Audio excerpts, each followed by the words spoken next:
with the Q.co, and I am with my good friend... Oh, hey guys, it's Jaren, aka Shay, Miss Kool-Aid if you're nasty. Shay Kool-Aid in the house. What did we do today, Shay? We went and we saw Kinky Boots at the Bank of America Theater. Kinky Boots is a pre-Broadway show that has hopes and aspirations to head on to Broadway. Yes, it has lyrics by Cyndi Lauper. Yes. And the book is by Harvey Fierstein. That it's is really correct. Amazing. What did you think of the show?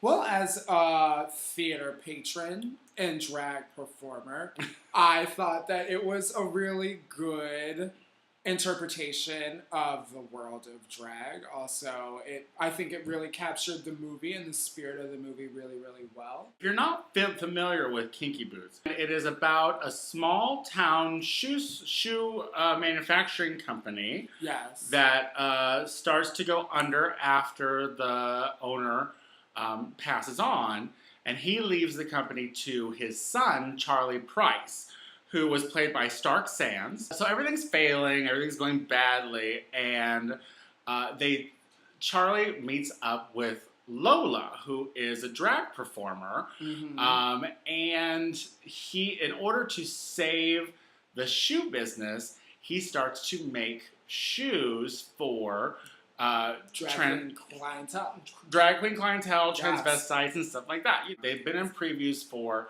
about 2 weeks, I believe, before it opened tonight. And I'm going to be real, I think this show has a lot of work still to be done. I thought it was dreadfully long. You know, it's 2.5 hours. It is a regular musical, but I saw The Pirate Queen, so anything in comparison will seem short. What you will notice is that the music is absolutely 100% Cyndi Lauper. It is. It has her all over it. It has her all over it, and I just think that I think that the tunes are catchy, and I think that the story is there. But for some reason, I kind of felt like there was something lacking. There was something that was missing. There's a through line. There's like a certain sense of connectivity that's missing. I mean, even though, you know, you could tell that there was a lot of Cyndi Lauper's influence in there, it seemed that her influence was very, very prevalent in Charlie's storyline. Right. And I think it was important to kind of bring that back together with musically the storyline that Lola was presenting. I mean, they have that beautiful duet, which I thought really was game changer for the whole vibe of the show, and I was just kind of hoping that there was more of that present before that moment. Well, when the show started, it was a snoozer. With an opening number, they want to get your attention right off. Yeah. They want to start it, they want to grab you, and I just don't think that they did it with this because it's hard to do that when you start the show off in a shoe factory that makes, you know, brown Oxford. It wasn't until Lola made her grand appearance that I was engaged in the show. Another time where a drag queen comes and saves the show, yeah. Out of the entire show, what were some standout performances that stuck out? Lauren, who was played by Annalea Ashford, I thought that she was really amazing. The standout performance for me is, of course, Billy Porter, who plays the role of Lola. Like, that character made the show.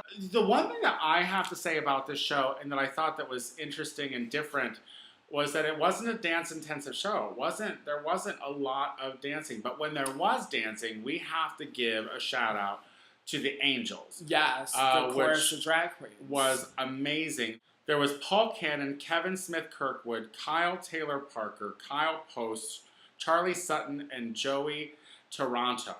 Every time that there was dance-intensive scenes, they were bringing it. I mean, it was really... There were splits, there were backflips in heels, which I always appreciated because I know, bitch, that shit is hard.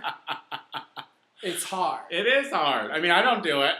Is this show ready for Broadway, in your opinion? No. It's on the right track because I will say this much about the show.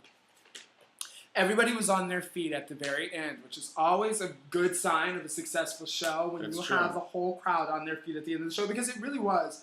It's fantastic. I'll put it in these kind of terms, in ways that I know I could explain it. For me, this show is kind of like building a really nice dress, okay? You need all the proper infrastructure. You need the nicest fabrics that you can, you know, kind of like the cast. They had a really great cast of really, really talented people.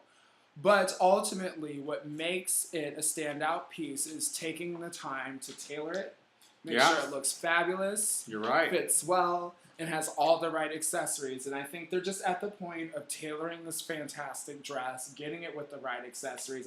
With the music and still some of the plot line and the story and some of the script, it needs to be adjusted. There needs to be some changes, but I'm very interested to see what it's going to look like when it's on Broadway. It starts with the catchy tune, but then when you just start to listen, you know that the story is in those songs. It is. Cyndi Lauper is a passionate writer when it comes to her music. And, I mean, if you're a fan of Cyndi, you're going to be a fan of this show. You are. I'm thankful that you came with me to see this show. It's so much fun. Because Miss Shea Coulee is my drag sister. Yes.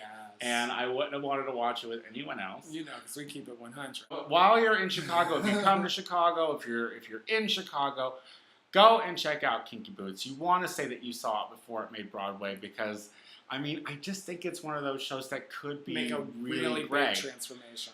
But just know it's not there yet. So follow the show, follow the evolution of the show, and I think that we might be pleasantly surprised when it makes it to New York. Yeah.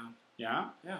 Well, thank you so much for taking the time to listen to this short little video review from theQ.co. Check out Kinky Boots playing at the Bank of America Theater here in Chicago. And thank you so much, Jaren, for taking the time and chatting with me. Oh, thanks for having me. My name is Tony Soto, and I am with theQ.co. Isn't the key of even if you break it?